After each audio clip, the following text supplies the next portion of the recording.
My dear friends, my dear masters, my dear God's. ఒక వర్షం పడితే దిక్కిమాలవానం తిడతారండి.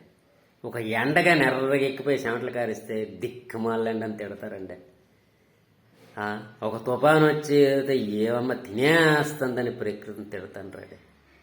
అసలు మీరు బతకడానికి కారణం ఆ పంచిపోతాలండి. వాటిని మీరు ఎలాగండి తిడతారు? అవి పడబట్టే కదా మరి గాలి పీలుస్తున్నాం, తింటున్నాం, ఆనందంగా ఉంటున్నాం. వాటిని తిడతారు. అసలు వీళ్ళు ఎలా బతుకుతున్నారండి? గాలి ఒక 5 నిమిషాలు ఆగిపోతే ప్రాణం పోద్ది. ఆ గాలిని తిడతారు, ఆ ఎండని తిడతారు, వాడిని తిడతారు. ఏం మనుషులండి?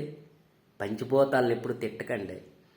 ఒక్కో రోజు మనకి మన లాభానికే అవి పడతాయి, మనం బాగుండడానికే అవి పడతాయి. ఒక్కొక్కరు నష్టం రావచ్చు, ఒక్కొక్కరు లాభం రావచ్చు. ఇప్పుడు దయచేసి పంచిపోతాల జోలికి వెళ్ళకండి దయచేసి. ఎప్పుడైతే మీరు పంచిపోతాలను ప్రేమిస్తారో ఈ భూమి మీద అంత ఆనందంగా బతకగలుగుతారండి. ఓం నమ శివాయ.